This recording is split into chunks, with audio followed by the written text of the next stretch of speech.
were going to impress them with this. I agree. The presentation went even better than I expected. Exactly. Let's head over to the next meeting. There are vehicles that simply move people from one place to another. And then there are vehicles that make a statement the moment they roll into a room. What you are looking at right now belongs firmly in the second category. A matte black, heavily customized Hummer H2, parked inside a private aviation hangar beside a business jet, its roof lined with a row of auxiliary lighting, its stance wide and planted, its badge reading a name that signals one thing immediately. This is not a vehicle that left the factory looking like this. This is a build, a statement piece. And to really understand why it commands attention, we need to go back to where the Hummer story begins. The Hummer H2 was born out of one of the most unusual journeys any civilian vehicle has ever taken. It started as the Humvee, officially the high-mobility multi-purpose wheeled vehicle, designed for the United States military in the early 1980s to replace the aging Jeep. The Humvee was never meant for showrooms. It was meant for deserts, mountains, and battlefields, built to carry troops and equipment over terrain that would destroy an ordinary truck. Its civilian version, the Hummer H1, arrived in the late 1980s, and for years it remained a rare, almost cult vehicle for those who wanted military-grade capability on public roads. Then General Motors saw an opportunity. In 2002, the Hummer H2 launched, a vehicle that kept the imposing military-inspired design language but built it on a more conventional truck platform shared with the Chevrolet Suburban and GMC Yukon XL. It was bigger than life, wider than most lanes seemed to allow, and instantly recognizable by its slab-sided body, 7-slot grille, and round headlamps. Underneath, it carried a Vortec V8 engine, a 4-wheel drive system with a 2-speed transfer case, and a body-on-frame construction that gave it genuine off-road toughness, not just the appearance of it. Ground clearance, approach and departure angles, skid plates. The engineering wasn't just for show. This machine could climb, wade, and crawl over obstacles that would stop nearly anything else with a license plate. The H2 became a cultural icon of the 2000s. It represented excess, ambition, and unapologetic size at a time when SUVs were only getting bigger. It appeared in music videos, in celebrity driveways, and on city streets where it dwarfed everything around it. But when Hummer as a brand was discontinued in 2010, following the financial crisis and a shift in consumer priorities toward efficiency, the H2 didn't disappear from culture. It simply moved into a new phase of its life. It became a canvas. That's exactly what we're seeing here.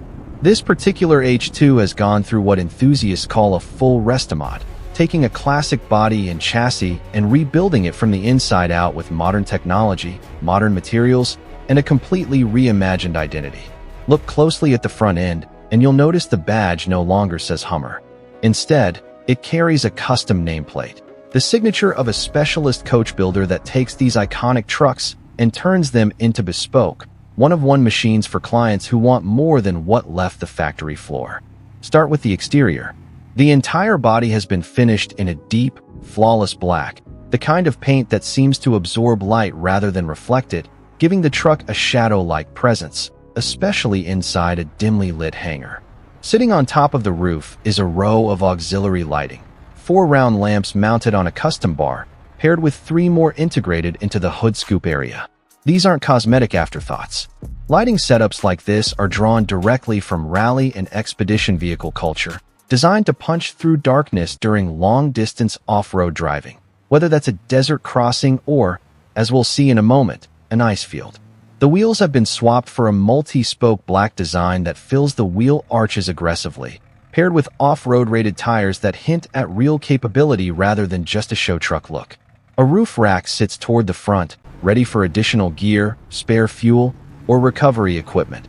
The practical signature of a vehicle built for genuine adventure, not just parking lot photography. Now notice the setting in the first scene. This Hummer is parked inside an aircraft hangar, directly beside a sleek, dark-liveried private jet with its air stair extended. This pairing is not accidental. In the world of ultra-luxury customization, ground transportation and private aviation increasingly share the same design language and the same clientele. A vehicle like this is often built for someone who steps off a private jet and expects their ground transport to match the same level of exclusivity and presence. The soft ambient lighting of the hangar, the polished concrete floor, the dramatic dusk sky visible through the open hangar doors. All of it is staged to communicate one idea. This is a machine that belongs in a world of private terminals, not public parking garages. Then the story shifts entirely. In the next scene, the same Hummer is photographed on what appears to be a glacier, likely somewhere in Iceland, given the jagged blue-white ice formations and the snow-capped mountain range in the background. This is where the vehicle's true purpose reveals itself. A show truck stays in the garage. A genuine off-roader gets taken to the edge of the world. Sitting on compacted glacial ice, its tires gripping a surface most vehicles couldn't safely cross, the H2 demonstrates that underneath the styling, the four-wheel drive hardware and suspension were built to actually perform, not just to look imposing under studio lighting. This dual identity, equally at home beside a private jet or crossing a glacier, is really the entire philosophy behind this kind of build. Luxury and capability aren't treated as opposites. They're treated as two sides of the same machine. Now step inside, because this is where the transformation becomes even more dramatic. The factory Hummer interior was rugged but fairly basic. Hard plastics, simple gauges, a utilitarian layout built for durability rather than comfort. What we see here is a complete reinvention. The dashboard has been reworked with a floating center console housing a modern touchscreen infotainment display, running what looks like a navigation and mapping interface, similar to overlanding-focused GPS systems used for off-grid route tracking. Above it sits a panel of illuminated toggle switches, the kind used to control auxiliary lighting, winches, or onboard electronics, a detail borrowed directly from expedition and rally vehicles. Carbon fiber trim wraps around the console, and thin strips of red ambient lighting trace the edges of the dashboard, the center tunnel, and the door panels, giving the cabin an almost cockpit-like atmosphere at night.